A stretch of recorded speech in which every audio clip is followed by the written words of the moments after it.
Hello friends, welcome back to my channel সিড.অনিন্দিতা daily blog. আশা করছি তোমরা সবাই ভালো আছো, সুস্থ আছো। আমিও ভালো আছি। চলে এসেছি আবার তোমাদের সঙ্গে একটা রান্নার ভিডিও শেয়ার করতে। তোমরা যারা আমার চ্যানেলটিকে সাবস্ক্রাইব করেছো তাদেরকে অসংখ্য ধন্যবাদ। আর যারা এখনও সাবস্ক্রাইব করোনি তারা ঝটপট সাবস্ক্রাইব করে দাও, যাতে আমার চ্যানেলের প্রতিটা ভিডিও তোমাদের ফোনে পৌঁছে যায়। তাই বেশি বকবক না করে এইবার চলো তোমাদের সঙ্গে রেসিপিটা শেয়ার করি। এই শীতের সময় সবারই দেখবে একটু সিঙ্গাড়া, চপ, পেঁয়াজি এইসবগুলো না খেতে খুব ইচ্ছে করে। তো সেই জন্য তোমাদের সঙ্গে একটু একটা রেসিপি নিয়ে আসলাম, সেটা হচ্ছে ফুলকপির সিঙ্গাড়া। তো চলো বকবক না করে ঝটপট তোমাদেরকে রেসিপিটা দেখিয়ে দিই। ফুলকপির সিঙ্গাড়া বানানোর জন্য আমি এখানে নিয়েছি একটা ফুলকপি। তার সবটা দেবো না, বড় সাইজ অর্ধেকটারও কম দেব। তার সঙ্গে নিয়েছি মটরশুঁটি আর আছে আলু। তো এইগুলোকে এইবার আমি ভালো করে বনিয়ে নেব। আমি ফুলকপিগুলোকে কেটে নিয়েছি, আর ফুলকপিগুলো খুব মোটা না আবার খুব পাতলাও না, এরকম করে কেটে নিয়েছি। আর তার সঙ্গে নিয়েছি মটরশুঁটি ছাড়িয়ে, আর এদিকে আছে আলু। আর যেহেতু সিঙ্গাড়ার আলু তাই খোসা ছাড়াইনি, খোসা শুধুই আমি আলুটা ছাড়িয়ে নিয়েছি। আর এইগুলোকে আমি ধুয়েও নিয়েছি। আর তার সঙ্গে আছে আদা। তো আদাটা মশলা করার জন্য, আর যেহেতু সিঙ্গাড়া তাই নিরামিষই বানাবো, কোনো আমিষ জিনিস ব্যবহার করব না। তো কড়াই বসিয়ে দিয়েছি, আর কড়াই গরম হয়ে গিয়েছে। এইবার আমি কড়াইয়ে তেল দিয়ে দেবো। আর আমি এখানে সাদা তেলই ব্যবহার করছি, তোমরা চাইলে সর্ষে তেলেও ব্যবহার করতে পারো। তো তেল গরম হয়ে গেলে এরপর আমি প্রথমে যেটা করব, ফুলকপিগুলোকে ভালো করে ভেজে তুলে নেব। আর আলু আর ফুলকপি একসঙ্গে ভাজা যাবে না। আলু ফুলকপি যদি একসঙ্গে ভাজো তাহলে ফুলকপিটা খুব সুন্দর ভাজা হবে না, আর ফুলকপি ভাজা না হলে খুব একটা খেতে ভালো লাগবে না। যে কারণে ফুলকপিগুলোকে আমি আগে ভেজে তুলে নেব। তো ফ্রেন্ডস দেখো, ফুলকপিগুলো আমি তেলে দিয়ে দিচ্ছি। আর একটা যেটা দেবো সেটা হচ্ছে, এই ফুলকপিতে না আমি সামান্য একটু পরিমাণে নুন দিয়ে দেবো। যদি দেখবে তোমরা ফুলকপিতে নুন দিয়ে ভাজো তাহলে ভাজাটা বেশ সুন্দর হবে। তোমরা ট্রাই করতে পারো, দেখো একদিন নুন দিয়ে ভাজবে আর একদিন নুন ছাড়া ভাজবে, দেখবে নুন দিয়ে ভাজলে ফুলকপিটা বেশ সুন্দর করে ভাজা হয়ে থাকে। তাই সামান্য একটু নুন ব্যবহার করতে পারো। তো এবার আমি ফুলকপিটাকে ভালো করে নাড়াচাড়া করে লাল লাল করে ভেজে নেব। ফুলকপিগুলো লাল লাল করে ভেজে নিয়েছি। এইবার ফুলকপিগুলোকে তুলে রেখে দেব। এবার কড়াইয়ের ওই তেলেই আমি দিয়ে দেব কালো জিরে। আর ফুলকপির তরকারির সবথেকে যেটা গুরুত্বপূর্ণ সেটা হচ্ছে সম্বারা। এটাতে সম্বারা ফোড়ন দিলে তোমরা কালো জিরেই ফোড়ন দিবে। আর তার সঙ্গে দিয়ে দিলাম তেজপাতা। তেজপাতাগুলোকে গোটা না দিয়ে আমি কুচি কুচি করে দিয়ে দিয়েছি। তার সঙ্গে দিয়েছি দুটো শুকনো লঙ্কা, ওইটাগুলোকে ভেঙে দিয়েছি। আর এইবার দিয়েছি আলুগুলোকে।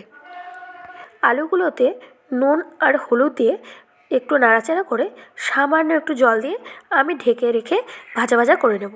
আর এদিকে দেখো, আমি ময়দাটাতে নুন আর তার সঙ্গে দিয়েছি সাদা তেল দিয়ে ভালো করে ময়দাটাতে ময়াম দিয়ে নিচ্ছি, যাতে সিঙ্গাড়াগুলো খুব একটা কড়া না হয়, বেশ নরমই হয় এরকম করে। আর যদি ভালো করে তোমরা ময়াম না দিতে পারো তাহলে সিঙ্গাড়া শক্ত হবে, খুব একটা নরম হবে না, আর খেতেও গেলেও খুব একটা ভালো লাগে। এইবার আলুতে দিয়ে দিলাম নুন, তার সঙ্গে দিয়ে দিলাম হলুদ। এবার ভালো করে নাড়িয়ে চাড়িয়ে নিয়ে একটু ঢেকে রেখে দেব। ঢাকনা তুলে নিয়ে দেখছি আলুগুলো ভাজা হয়ে গিয়েছে। এরপর ভেজে রাখা ফুলকপিগুলোকে দিয়ে দিলাম, তার মধ্যে দিয়ে দিলাম মটরশুঁটিগুলোকে। এবার আবার ভালো করে নাড়াচাড়া করে নেব।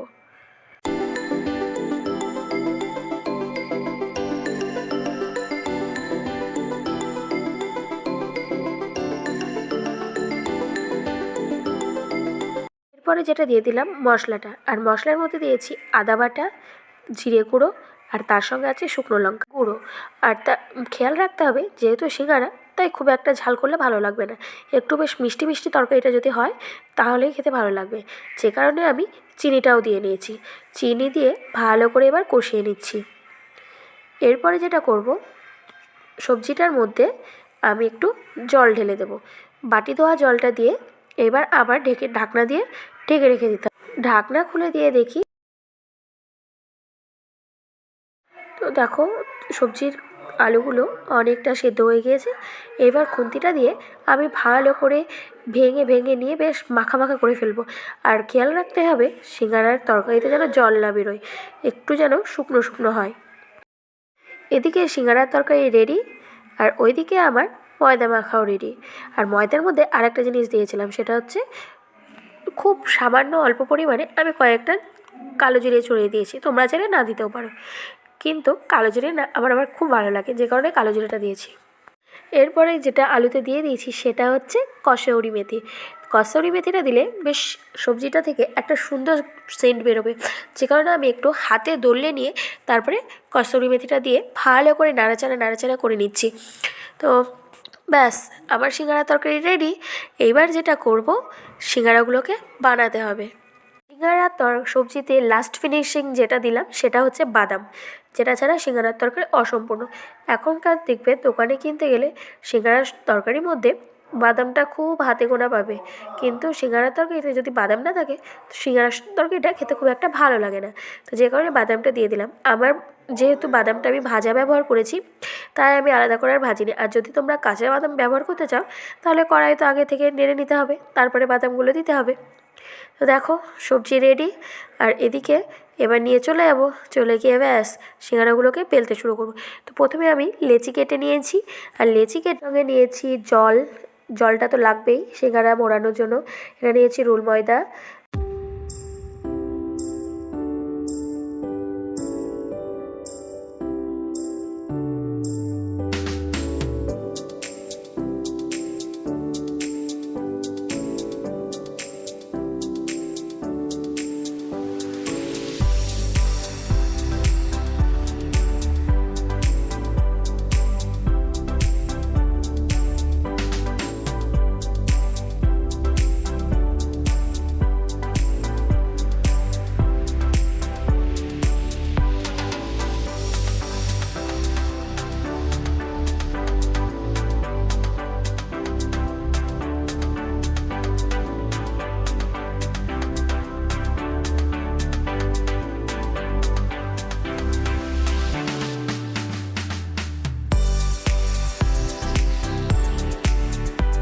দেখো সিঙ্গারা তো বানানো কমপ্লিট। আর সিঙ্গারা মোড়ানোই হচ্ছে কঠিন। সিঙ্গারা মোড়ানো জানলে সিঙ্গারা প্রথমেই বললাম আর কোনো কাজ নেই। আর এদিকে সাইডে আমি জল দিয়ে নিচ্ছি।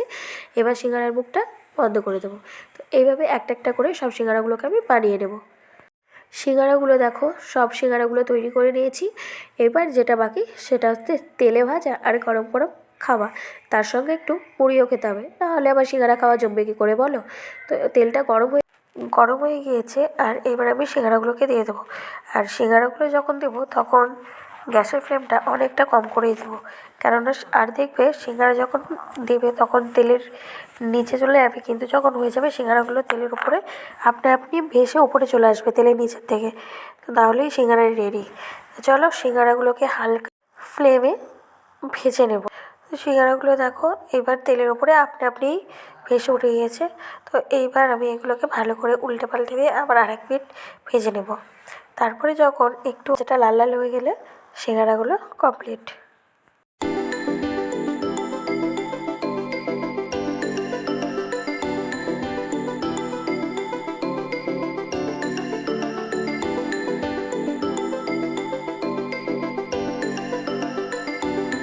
audiobeatph.com দেখো সিঙ্গারা বানানো রেডি। এবারে সিঙ্গারাগুলোকে আমি কড়াই থেকে তুলে নেব।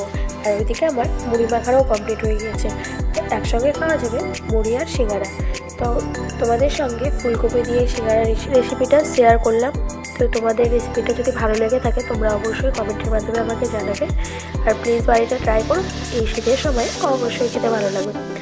আর আমার চ্যানেলের পাশে থেকেও সাপোর্ট করো। বাই।